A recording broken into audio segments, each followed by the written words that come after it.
Are you ready for cocktails and conversation? This is Herspiration Happy Hour. Woo! Happy Wednesday, and welcome to another episode of Herspiration Happy Hour. How's your week's going? It's good. It's going. Yeah. Okay, this is your unapologetic diva, Dr. G. This is Cortina Peters, aka the girlfriend therapist. And this is Louisa Harrell, aka the Blue Phoenix. Ladies, guess what we are drinking on today? What is that? Something What are we drinking on today? I guess quick and easy, but still tasty. It's a raspberry daiquiri. Oh, So, we need white rum, lime juice, raspberries, and castor sugar. And you crush the raspberries up and combine the raspberries, the lime juice, um, castor sugar, ice, and the rum in a shaker. Shake it up and then strain it. And then you garnish your glass with a lime wedge and maybe a raspberry or two. And so for the mocktail, I just said we could do raspberry lemonade. Hmm. Just like you would do raspberry limeade. I'm sorry. Just like you would do the regular lemonade. You do fresh lime juice. You crush the lime raspberries, combine it with some water and sugar and ice. you got a Okay. whole So it's concoction kind going of on easy, there. but it still tastes. All So I got a whole right. concoction going on there. Okay. Well, you know what, ladies? It's Wednesday, and so like any Wednesday when we podcast, the first and third Wednesdays of every month, we highlight our WCWs. Are you all ready? Because you know what, I actually came very prepared today. I've been on it lately, trying to find some life balance. So who wants to go first? I can go first. Okay. So I am my WCW today is Miss Janice Jones. She is an AKA and she is over my daughter. She's a Charmette. So she's over all of the little sisters of, the Charmettes and everything like that. And she is so active and such an inspiration to all of the Charmettes. I think it's like 95 of them. So like with all their meetings and everything. Oh, So I just want to give her kudos today for all of her hard work that she puts in, because I can see firsthand the hard work that she puts in to getting the girls to do their volunteer hours and talking to them about budgeting and finance and the stock market and different types of things that's going to set them up for the future. And also, my daughter was voted secretary for this coming year for the Charmette chapter. So, yay! So she's going to be the secretary for them. That's Um, cool. but yes, Miss Janice Jones, she does a lot of. I'm sorry, Janice Jones. She does a lot for the girls, and so I am just crushing on her today. okay. All right. What about you, Louisa? I am crushing on a young lady called Fenice Day. She is an actress, and she usually lives in California, but she's here now. She's been here since the pandemic started, and she's actually the lead role in our upcoming short film called Happy Anniversary. I'm recognizing her today because she vlogs, and today her vlog is called WCW Women Crush Wednesdays, and I thought that was cute because we do our show on Wednesdays, and we do this. And her conversation today was about soul ties, Mm. and she was discussing how a relationship she had a few years ago, how that helped her recognize soul ties. So I just want to shout her out for being transparent enough to share that with everyone. Yeah. Okay. All right. So my WCW today, her name is Valerie Thomas. This is the interesting thing. I was doing some research on something else, and then I discovered this phenomenal black woman who created 3D movies. Go figure. Yes. So Oh, it wow. says, it says, seen any 3D movies lately? You know why? A Black woman, Valerie Thomas, physicist, inventor, and NASA data analyst, is the one that created 3D movies. So, Wow. exactly. So I just thought that that was that was something that just stood out to me because it was something that I did not know. And I try to like learn something new quite often, especially during Black History Month when there's a slew of information that goes out. But as a prominent Black woman who owns a patent, she is one of the pioneers behind 3D movies. Very So interesting. I'm rocking with Valerie That's Valerie really Thomas cool. today. Exactly, rocking with Valerie Thomas today to highlight her. Just for just creating something and being to become the premise for advanced TV screens and modern Mhm. 3D technology. Yes. Cool. So exactly. So all right, ladies, let's get these conversations going. All Our right. because we can first of all, I would say that our podcast, yes, one of the things that we do, even though it's happy hour, we do let people know that happy hour is not about the drinks. It's about the networking and the camaraderie and having friendships that you can go and hang out with and all of those things. So with that, our guest today, oh, we just lost one of our members. Our guest today, is talking about alcoholism. So Mm. can you relate to any of that? I mean, I know Cortina, you specialize in a lot of different things and you Addiction. see a lot of and treat a lot of different people. Mm-hmm. Yeah, well, particularly addiction. So what would you say? I mean, what has your experience been around alcoholism? And especially One of related the to things that abusive behaviors and all of that. So one of the things that I like to always make sure that when I'm consulting with families and things, that this is a family disease. It just doesn't only affect one person. See, oftentimes people think, well, they're the alcoholic. No, it's very much a family disease because if it's affecting them, it's affecting you. If they have children, it's affecting Mm-hmm. the children. That's why they have adult children of alcoholics, so ACOS. So that's a group that individuals go to because there are some behaviors through research that have been shown that some adult children of alcoholics may um, develop. Develop. Mm-hmm. So I think it's just very important to be mindful of the warning signs, to kind of pay attention to your family history. Is there any alcoholism in your family history? What does that look like? How do some of the individuals, engage? What's the communication styles when someone is, you know, in active addiction? Because I still call it active addiction if it's out of control. Um, Okay. and then just being mindful. Sometimes people become different people when they drink. And it's very unfortunate because sometimes they don't always see the difference in their behavior until it's Mm-hmm. recorded.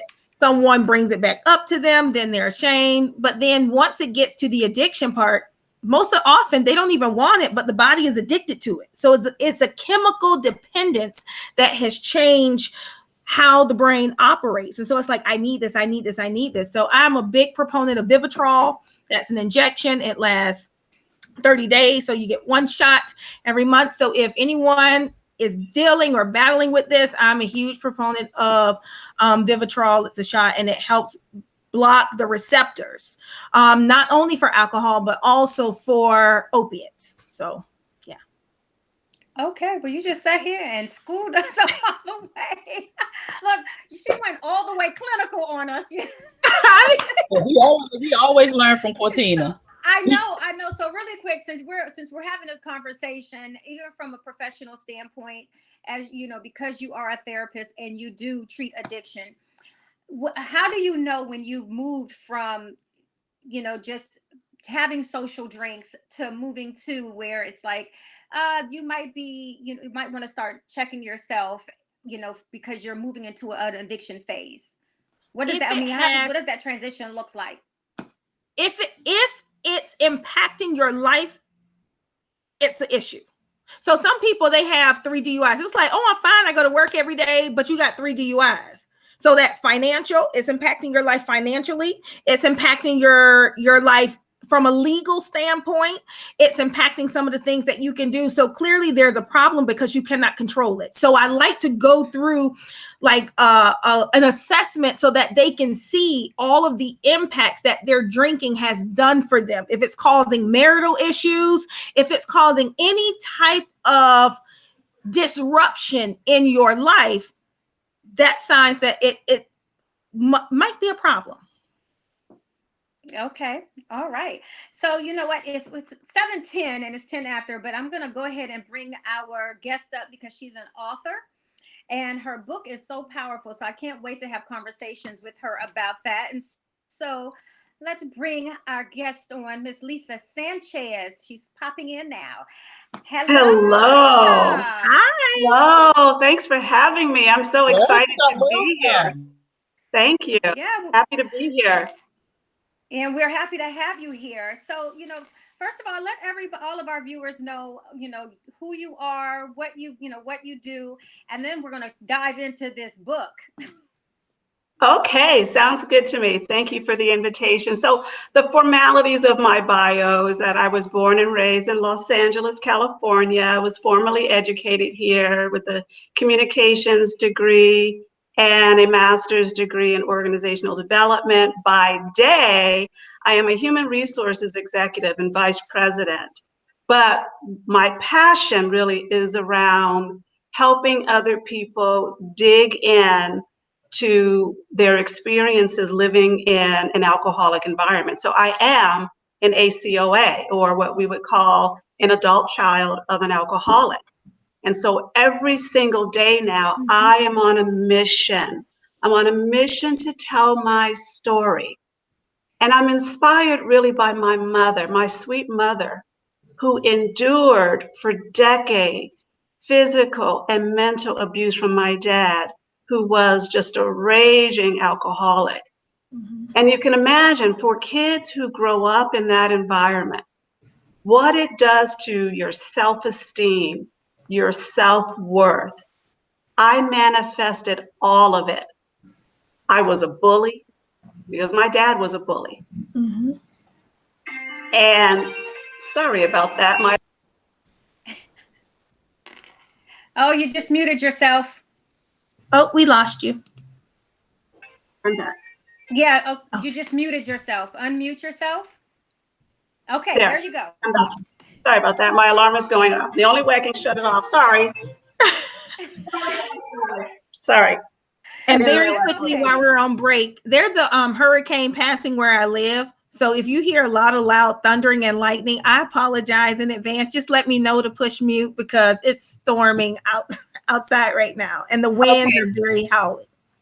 Sorry about that. So, but as you can imagine, I manifested all of the behaviors that happen in this environment. And so that really motivated me to write my book, Looking for Love in a Garbage Can, How I Survived an Alcoholic Environment. And I really want people to understand that there's a pathway out. You have to work on self-healing, self-love, self-empowerment, so that you don't stay stuck in the past. And my journey is about healing, thriving, and not just surviving, but thriving. And I want people to know that they can dig in and work through their circumstances so that they're not stuck living in that tunnel of alcoholism. Okay. So what inspired you to even take a step to write this book? So I've always been driven by the written word. As a child, when I realized at 6 years old that there was something wrong in my environment, I used to always just write. And then as I got older, a teenager, an adult, I always journaled my lived experiences. And then over time, that just turned into me saying, I'm going to write a book one day. I'm going to write a book one day. And I eventually did. And I finished this book in 2011, but I didn't publish it until 2021, this year. Mm-hmm. Oh, wow. I walked away from it. So why, you're going to have to explain that. That's a significant gap. So what was the decision then to just say, I'm going to publish it? But also, what was your hesitation back then, to not publish? So for me, writing this book was a way for me to get everything off of my chest. It was a way for me, it was like therapy for me. And I finished this book in 2011 while sitting on the ocean in Panama. And the reason why I didn't put it out was because at that time, my parents were still living. And I was concerned about revealing family secrets while my parents were still alive. I revealed things like child molestation and other personal stories about me. And I didn't have the courage until 2020, when the world sort of stopped because of COVID. And we had time for pause, and we had time for reflection and introspection. I said, now is the time. I am going to dust this book off of the shelf, and I'm going to put it out there. And so I finished it. I hired some editors and a graphics person, and it published formally on March 31st, 2021. But it was really about not hurting other people's feelings. And then it came to a point where it's not about that anymore. It's the bigger picture. It's bigger than me. So I have a question. Did you ever attend meetings or Al-Anon or anything like that? And what did that look like for you? I absolutely did. At age 21, finally, my world was collapsing around me. The way I was showing up at work, the way I was interacting with other people, I was not well. And a coworker actually told me about Al-Anon. And so I started going to Al-Anon. I started seeing a therapist for the first time at age 21. And the message here is, don't be afraid to see a therapist. Sometimes your circumstances are a lot bigger than what you can actually handle on your own. And so you do need someone to help you process your experiences. And so I've always seen a therapist throughout my life. Good. Okay. So go ahead, Cortina. No, go. Yeah, I was going to say, did you ever have an opportunity? And I know you said something. Is your father still alive? Is he still living? My father passed away in March 2017. Okay. And prior to that, did you ever have an opportunity, or did he ever make amends with you? Did he ever work the steps? Did he ever do any of those key pieces that help to reconnect? Or did you do some work yourself as an adult child of an alcoholic? My father was a very stubborn Latino man. Didn't believe in therapists and going to the doctor and all of that, except for in 1999, when he got a cancer diagnosis. It was the first time where he stopped drinking cold turkey. My father would have never identified himself as an alcoholic. In his mind, my mother was the cause of his drinking. She shopped too much. She traveled too much. She didn't spend enough time with him. It was all of those things. So it was never about him. So what I chose to do, because this is about choices, I chose to work on me. Because when I was showing up in the world, at work, at school, and in relationships, I was, as they say these days, a hot mess. Because I found that I became addicted to relationships. And so what I describe in my book is that the cure for a breakup was finding the next joker to take his place, right? Because I was feeding an insecurity inside of me. I call it sort of the Swiss cheese, right? You've got those holes that you're stuffing to feel those things that you think are good for you. And for me, it was the relationships, which is why, I was looking for love in garbage cans and dumpster diving. You said something so pivotal that people very seldom are transparent about, because some people might say, I just don't like being alone. So they replace relationships with the toxic state of mind, because they're trying to feel something or fulfill a need that they need to learn how to fulfill themselves to heal before going into a new relationship. But I have had countless friends over the years that go from one man to another every 6 months to a year. It's a different relationship, because they're seeking something that they're running from. So I think that I love how transparent you are in your book, just even acknowledging that. So how long do you feel like it took you after you started going to Al-Anon and all of these meetings and therapy? How, how long was your transition to feeling somewhat whole? Wow, that's a great question, because even though I was going to therapy in my early 20s, it wasn't until my mid to late 40s, I was around 45, 46, 47, when I had this revelation that I was the problem. Because my mindset was that every person that I hooked up with, it was their fault. It was something wrong with them. It didn't occur to me until I saw a therapist again that it was me. I was broken. I was making poor decisions. And so I decided that it was me that I had to change. I needed to work from the inside out, because on the outside, it was always dressed up with the latest fashion, nice cars, but all of that is really BS when your soul is broken. Oh, yes. And so that's what I needed to do for me, because I wasn't going to get any sort of support or validation from my father, because he didn't think it was him. And I also didn't want to go my whole life blaming my father, because that just holds you hostage. And so freedom from forgiveness was really my path forward. I had to forgive my father, my mother, and even myself for the choices I made in life. I don't know if you heard earlier when we were talking briefly, and I said that addiction is a family disease. Now, through your work, because I'm curious just to know, because it's the clinical side of me, did you ever identify your role in the family? Was it the mediator, the rescuer, the nurturer, the scapegoat? I was the person who was the fixer in the family. That's the hero.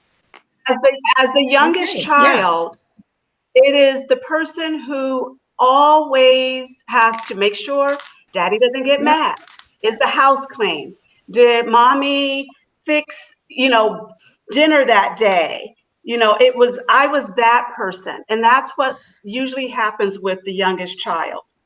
And so the reason why I ask that is because when you develop these roles, when you come from a family of addiction, it kind of sets the stage for how you show up in your adult life. So understanding the role that you play in that addiction environment kind of, shows the trajectory of where you go. And so working through that and understanding, because sometimes that can even turn into the rescuer, where you feel like you said, like, I got to fix it. It's on me. It's my responsibility. And you end up taking responsibility for something that's not even yours. That is so spot on, because I kept choosing men that, like my dad called it, the fixer-uppers.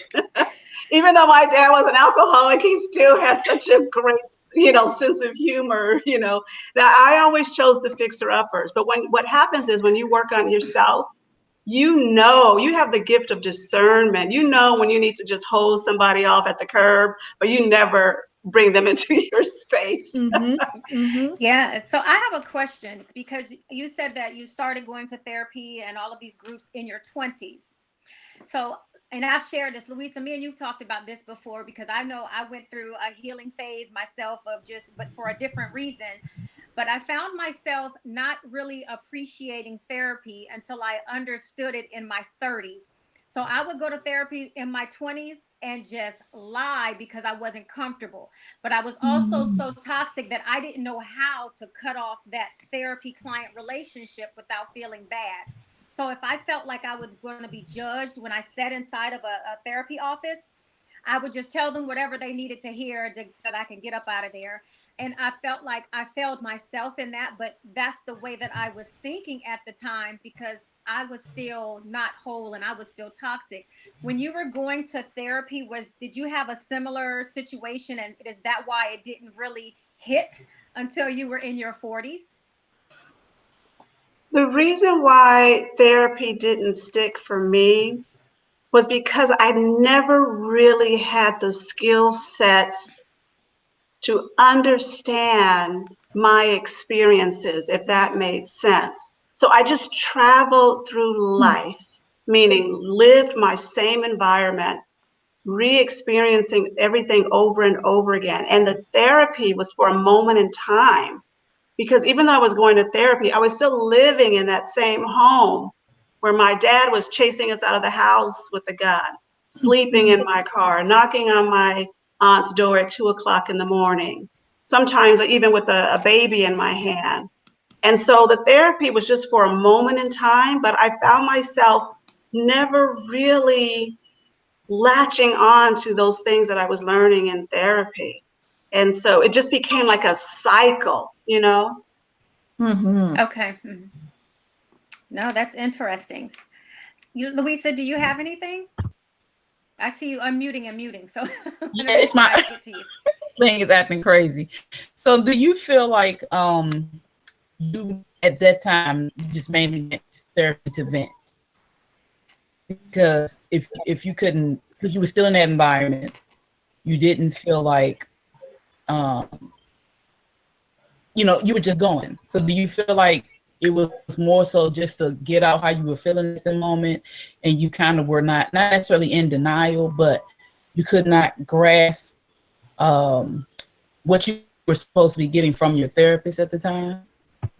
I had these weak moments in my life where I had suicidal ideation, depression, and those things were showing up when I went to work. Those behaviors were showing up when I went to school. So moping, not wanting to get out of bed.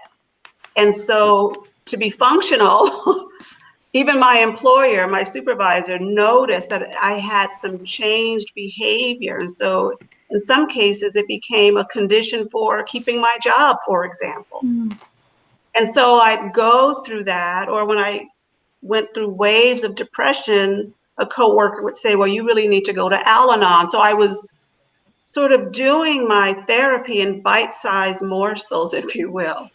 It wasn't some process where I went to therapy and I had this reckoning or this awakening and now I'm cured.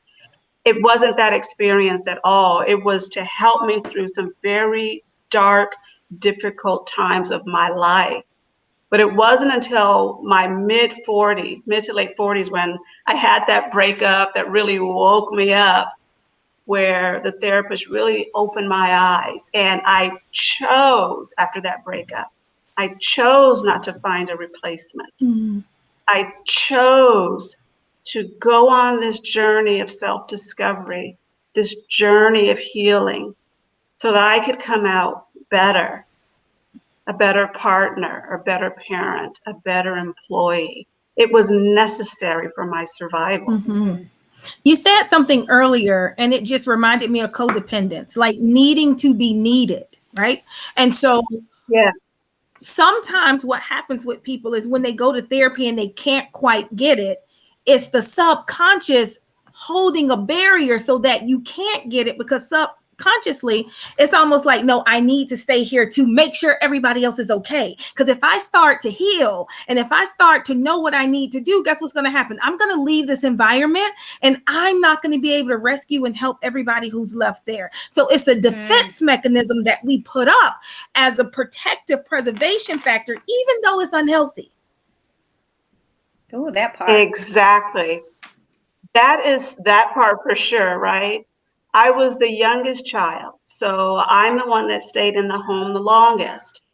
And it just felt at times like I was trapped there. In that time frame, I wasn't making hardly any money. At the same time, I wanted to finish college. And so imagine trying to study for school. I had a baby at 19. I'm being chased out of the house. Some nights, calling 911, waiting for the police to come, and then leaving my mother in the home. And I talk about this in the book. Like, I had to leave for me. I had to leave for my son, not knowing if my mother was going to be safe. And then even when I've called 911 and the cops came, my mother would say, why did you do that? But that's typical of someone who's in that environment. Victim behavior. Right? That's exactly right. And so I was also dealing with that. And I'm very clear about that in my book. Mhm. Would you rather stay and have him blow your effing head off? You know? Yeah. Do you do any advocacy work around addiction in the family? It is work that I think that I am mission driven to do because I've been building a career all these years. And now that I've written the book and I've created a life coach business, that is really work that I want to do. And so I feel like it's just prime for my experiences and what I can offer to others. So that definitely is on my list of things. So is interventionist part of the life coaching business that you do as well? So for me, my focus for life coach is people who were like me, stuck in the past, feeling like they're in quicksand, feeling like there's no way out, feeling like they can't reach for help. I want to help people dig in and understand that there is a path forward, but you do have to dig in. You do have to do the healing work. And sometimes that means leaving folks behind in that home environment because you do have to save yourself first. Mm-hmm. Yeah. So let me ask you about your book. What is it that you hope, for anybody who reads your book and they pick it up, what are you hoping that they take away from it most? The message in my book really is really what I said, that they don't have to be a victim to that environment. There's something that I put on Instagram the other day is I used to live in victimhood. I've chosen not to ever live in that place again, because that can happen when you are so sucked in to an abusive alcoholic environment. That becomes your world. And so I want people to understand that there is a way out, that there is a path forward. And first of all, it is forgiving those who you think harmed you. So I have this saying where I say, forgiveness is freedom. Never let ill feelings about people or your circumstances take up residency in your heart. Because if you live that way, it sort of manifests all of your energy into negativity. And so I want people to understand that, yes, I went through a really rough life, but I chose to come out of it through self-empowerment, through self-love, through self-care. And they can do it too. Yeah, They can do it too. I definitely agree, and you definitely hit the nail on the head when you talk about forgiveness. One of the things that I always tell people, even when I'm speaking publicly, is that apologies do not heal. So for so long, we go on in life waiting for someone to apologize for the wrong that they caused us, and we just never get it, and that festers in us because that's what we need the most. But realizing that even if they apologize, it does not change how we feel about the situation. So apologies do not heal, but we have an opportunity, as you say, to not live in victimhood and move forward for our own sanity, for our own peace, and just to restore that natural balance, because we forgive ourselves, we hold ourselves accountable at those moments of what we allow into our space. And then we also learn how to cope when we go through those healing phases and you spend that time alone, whether, even if you're going through therapy and you're staying out of relationships, once you start doing the self work, you start to recognize the energy that you want. So you look less at even needing apologies from anyone, because at this point it's like, you know what, I'm good for myself. And I can, even if I'm not going to accept an apology, because a lot of times we don't, they'll say forgive and forget. No, we don't. we still hold on. Don't forget. You definitely don't forget. And we hold on to it, but that's not Yeah, really what. Yeah, that's don't not forget. what forgiveness is. So we have to feel empowered not to expect apologies as a part of our healing. And I'm sure, Cortina, if when you deal with families, even if somebody in there say, well, I said I apologize, but she still makes me, or he still makes me live in it, that's because that apology does not heal. And the thing is, sometimes you may never get the apology that you want. And I tell people, you have to be okay with never getting that apology and it not holding you hostage. So you have to be able to do your own stuff, because it's not about the apology. It's about, how do I move forward from what has hurt me? So something that an outside force that you cannot control affected you. made you have an unfortunate experience. You worked through the experience. What were the feelings that came up for you that caused it to be, yucky? Mhm. And then you say, okay, well, I'm going to move forward with my life with or without the apology. Now, if the person gives you the apology, okay, apologies are great, but what are you going to show me? So how are you going to change so that I don't ever need another apology from you again? Because Yeah, the change accountability. behavior Right. is what shows me Yes. you apologize. Not I'm sorry, because I'm sorry. No, you don't want to be Absolutely. sorry. Absolutely. I apologize. Exactly. I never expected an apology from my father. I knew it just was not going to come. And so I couldn't let that keep me from working on my own self-healing. And then in the end, my father left this earth being so proud of me. I remember at age 19 when I told him I was pregnant, he looked at me and he said, "You will never be anything in life." And I was like, "I'll show you." But he was very proud of me. And while we didn't have the most perfect relationship, we had a relationship that eventually became very cordial. I could actually sit in the room and have a conversation with him. I didn't have to look at him with hatred. That's the beauty of the healing process when you work on you. So that was more important than my father sort of admitting to all of the horrible things he had ever done to us, to my mother. That was not important. For me, it was working on me so that I could at least have a relationship with him. A lot of times when people go through things like that with parents, significant others, with whoever, they hold on to wanting that person to pay for the pain that they inflicted upon them, not knowing that that is such a significant, unnecessary weight to carry, because once you do what you did, I'm not focused on the origin of the pain. I'm focused on healing and restoring who I am, healing who I am, healing my heart, even going through the grieving process, because a lot of times when I'm dealing with my families with,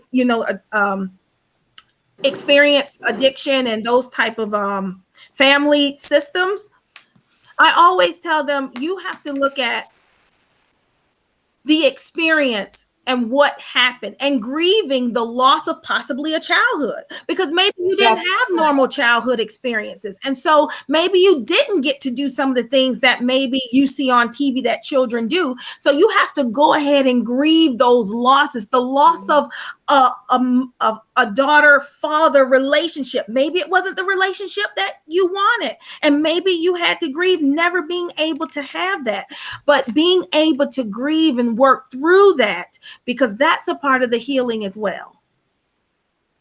That is so spot on. I mean, I could not have said that any better. It is part of the process.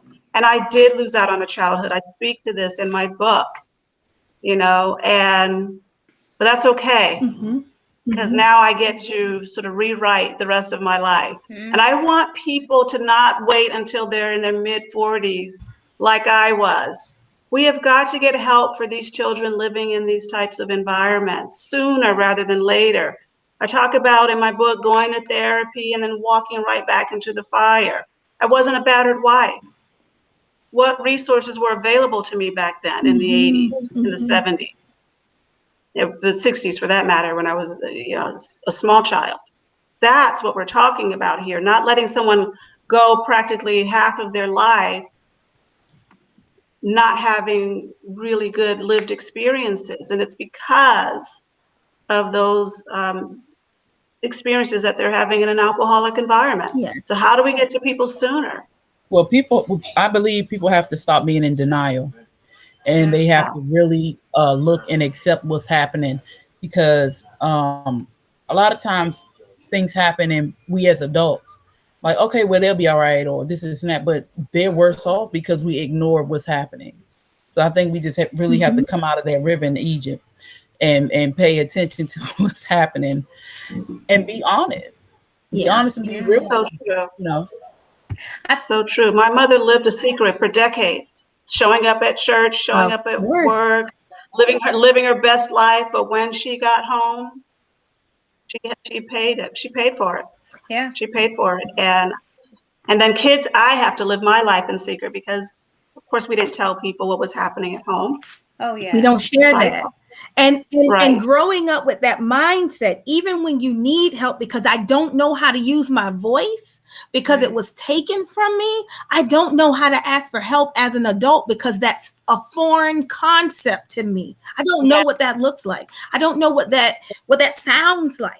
And so being able to find that, so when you need help and when you need to get what you need, you're able to do it. They're like two different types of people that come into therapy. People who have had that aha moment, like, okay, no, it's a problem. I need to be here.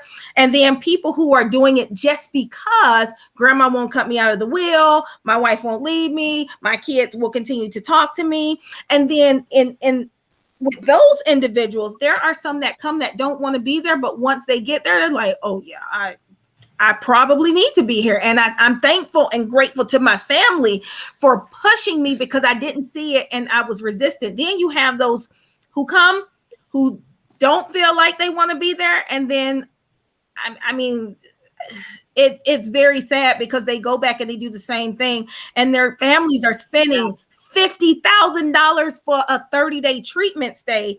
And it's like after that, and they do it again, they're blowing through thousands, hundreds of thousands of dollars on treatment.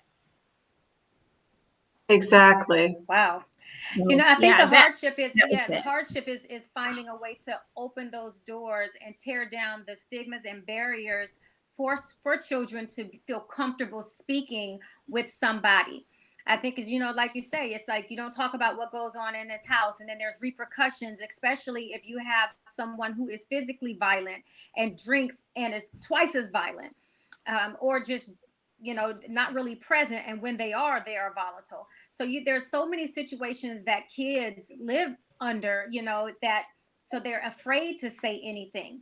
So how the question it really is, how do we reach them? How do we let them know it's okay to speak up? How do we advocate for the women and the men who are living in this house with that child? Because just like men are abusive, women are abusive as well. So it goes, violence can go both ways.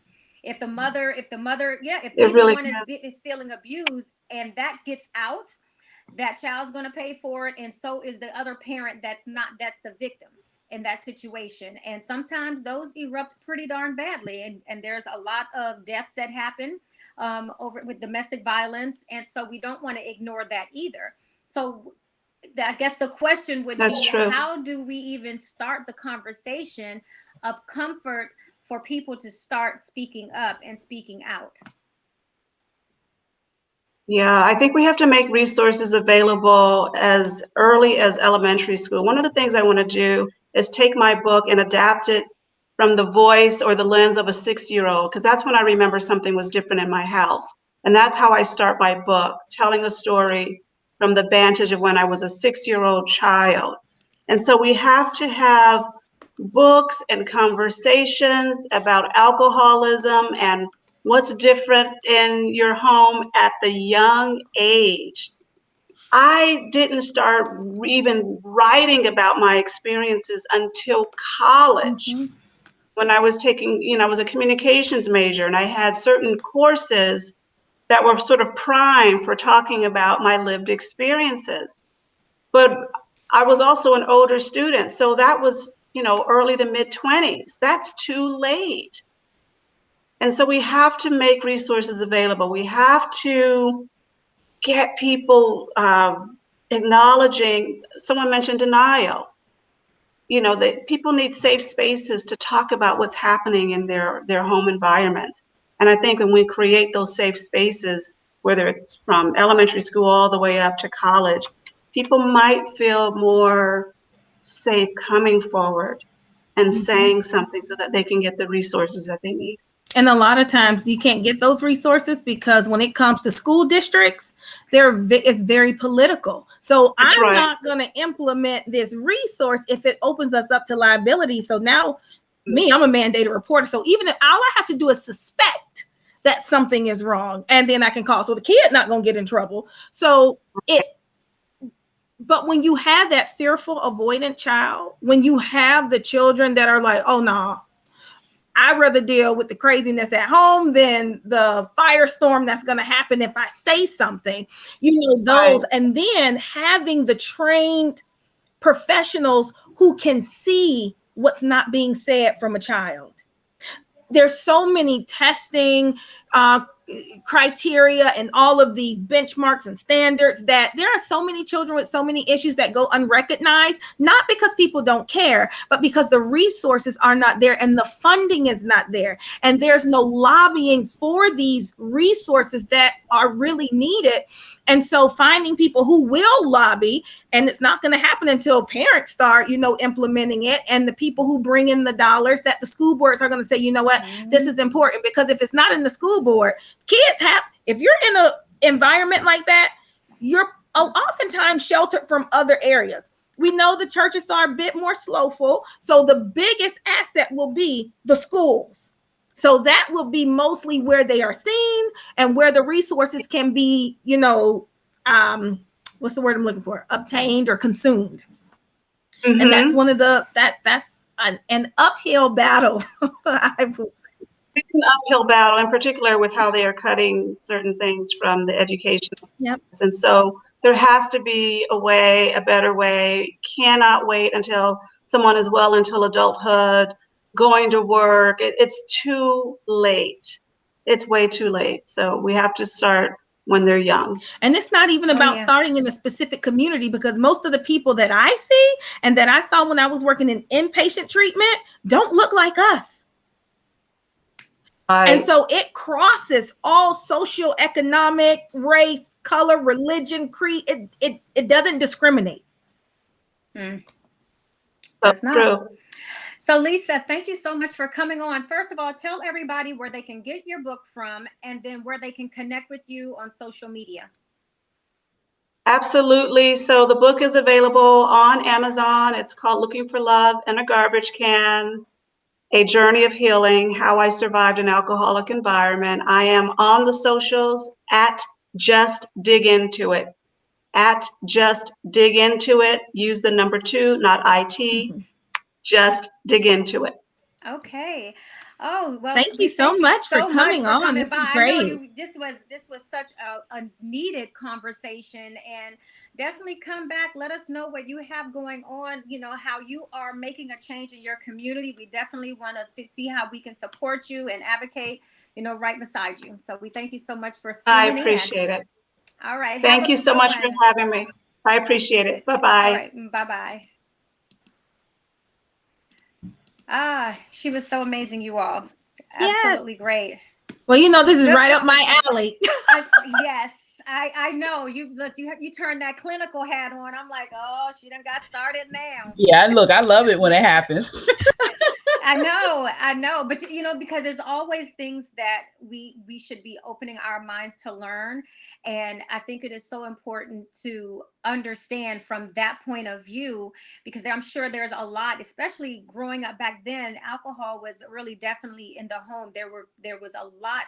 There's still, of course, there's not much has changed now, but when you're growing up, there's somebody that is either living in that situation right now or is living through it right now and not realizing how toxic they are. And she's going to be a huge inspiration for them to come to some level of healing, to at least start the process. Mm-hmm. I mean, because I've never even heard of Al-Anon. Oh yeah, Al-Anon, yeah. And outing for teenagers, Oh wow. So they have a lot of different resources. Yeah, a lot of different AA and NA, very huge. Last weekend, they just had FRACNA. So Florida Association of Narcotics Anonymous. So it's like a huge convention. And they had WACNA, the World Conference. And that was held in Orlando in 2018. And I was able to accompany some of our patients there. It was really, really great to see people from all over the world who are in recovery, picking up chips, and just it's the community is so like inviting and so nice. So anybody who needs it, I always like dispelling the myths of what they think it is and what it looks like. And I know that when I didn't have maybe like my first drink till I was maybe like, it was like really drinking socially till after I got married, because I was deathly afraid to drink. Like even as a teenager, like, oh no, because I saw, I'm not going to say which part of my family, but a part of my family, not my mom's side, that when they had alcoholism was a problem.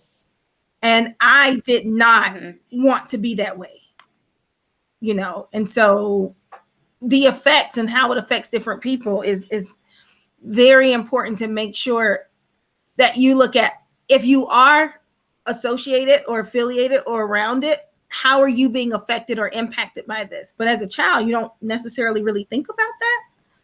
But as you get over looking at the implications of, oh my God, how did that impact my life? Yeah. No, that's super great.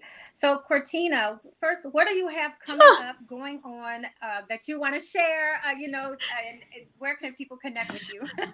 So I might be out for a few. I will be going in to have surgery. I know, Pam, I've been going through this process since the end of March. So I've been dealing with some health issues, and I am going to have surgery on Monday.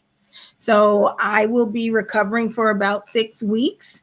Hopefully when they go in, they are able to remove everything that they need to remove, so that this is not an issue for me any longer. So that's what we're going to put into the atmosphere, and that's what we're going to pray on. So Yes.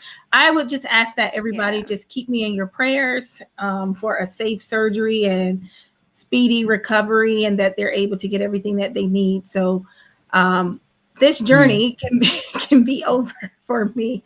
But you can find me on, where can you find me? The Girlfriend Therapist. The Girlfriend Therapist on all social media platforms. So the Girlfriend Therapist on all social media platforms is how you can contact and reach me. Okay, we're gonna definitely be sending you lots of prayers and for speedy healing, and for them to get everything that they need. Yes. So definitely a huge in my prayers. What about you, Miss Louisa, the Blue Phoenix? Yeah. I think. Why go get Layla? Shh. This is why I stay muted, because it's always somebody that has something to say. But anyway, I really don't have. I mean, of course, I'm filming and doing all this other stuff, but outside of that, I'm really just mom, and that's about it. And so you can find me at the Blue Phoenix on Facebook and Instagram. I'm sorry, the Blue Phoenix Hills on Facebook and Instagram. Okay. And so Dr. it's Pam? not new if you I know it's not new if you follow me, you kind of know everything that is going on. On Saturday, I'll be flying out to LA because I will be doing a reading during the Barnes and Noble reading at the Grove, reading at the park at the Grove to some kids. I'll be reading my 2 children's books that's currently published, Brown Girl and Brown Boy Be Social. And as a special treat, I will actually be sharing and reading for the very first time, and premiering the next books that's coming up that will release on September 3rd. Manuscripts are done. I have the sample in, so I'm going to take the samples with me to LA. And those kids that's right there will be the very first ones to hear and read my new book, see my new books as I read it to them. So that's really exciting for me.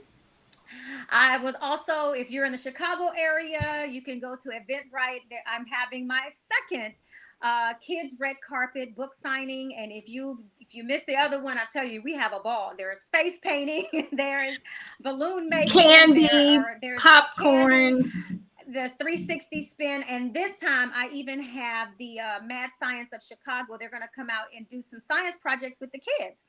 So I really wanted to, I wanted to add STEM in, as a part of this.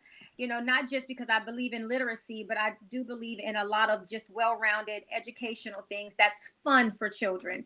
So I do readings every 30 minutes, and the kids get to have a really great time, but it's a day for the kids. And what I do let people know is that just like adults were locked in for a year, so were kids. And so that's why I'm pouring so much energy into making these events kids based. So I'm not saying adults can't walk the red carpet, but what I'm saying is that it is definitely for the kids to see themselves and have fun in non-traditional ways, because typically adults walk the red carpet, but I like to make the kids feel special. So you don't have to get all dressed up or anything. I want kids to be themselves and just come out and have fun. So on August 14th from 12 to 3 p.m., or 12 to 4 p.m. I don't know. I have to go and look to see the time, because I'm. And then also on September 18th, if you are in the Orlando area, you will see the Eventbrite on August 1st to open up for that. So if you follow me on www.iamdrpgurley.com and go to events, the events page, you can always just click on the event and get your tickets. You can also follow me on all socials at iamdrpgurley. In terms of the Herspiration family, we've mixed it up just a little bit. So on Instagram, we now fall under the umbrella of Dope Ass Women Entertainment. So you can actually reach us on Instagram at DAW Entertainment. And then on Facebook and on Twitter, we're still at Herspiration Happy Hour and Herspiration HH. Definitely want to connect with us. We're always so grateful for those people that tune in and even tune in afterwards. So we want to make sure that we are there for, just to shine light on anyone. So if you want to be on the show, send an email to herspirationhappyhour@gmail.com. We love having the conversations and shining light on you, especially if you are doing any advocacy work, and especially right now, anything for the kids, because that's where I'm at. Yeah. So I also want to give a very, very special shout out to my little protege Morgan, because she did her thing out there in Atlanta on the red carpet. She literally did her thing. And if you want to see more of that, there is a video that is on my YouTube channel on my I Am Dr. P Girly, so that you can tune in and see that. And it's also in the Eventbrite. But we absolutely had an amazing time, and I'm looking forward to having an amazing time out in Chicago as well. Ladies, are there any last words before we wrap up this podcast? Yes, I forgot. On this Saturday, you're going to be out of town, but I'm going to be in town this Saturday at Fort DuPont Park. So anybody in the DC metro area that wants to come out and be a part of a music video, we're trying to get a new line dance out there. So you can come at 1:00 this coming Saturday at Fort DuPont Park, and they're going to actually be cooking out. So it's going to be a cookout themed music video, and you're actually going to be able to eat. So it's the Red Vision Cinema photography event that we're filming a music video for a company, and they're trying to get it. So you wait till I leave. You wait till I leave. I'm sorry, I didn't know. Oh, and I forgot, it's my birthday Saturday. Oh, it's sure is. Happy early birthday. Happy early birthday. Yes. So I know it was your birthday, celebration everywhere. Yeah, I know we're going to be celebrating. I'm going to have to, make sure that I give you a call, sing happy birthday and all of that other stuff. I hope you do decide to go out and celebrate and just do something small, even if it's for yourself. I know it's hard. I know it's hard, but you have to just at least go something. Yeah. Yes. We'll think about very it. Much so. I can't drink. Oh my gosh. I know. Oh, that's very true. You really can't. So, what? You all stay tuned for the next one, so you will know who our guest is. I really never know. I need to start finding out who our guests are for the next one, because how far out are we booked right now? We have we're in, I think the end of the third. I think we're in August, the end of August. So I think we might have one slot in August. Oh wait a minute. I gotta check. Because we might be in September. I have to check though. I know Already we booked do up. say I know I love it, and I know I can say for all of us that we appreciate everybody who tunes in and want to come and be on this platform so that you can come and network with us Yes. over our cocktails and conversations or mocktails and conversation. I'm actually drinking water today. not drinking alcohol, but y'all stay tuned for the next one, and with that, like always, Cheers. cheers. Yeah.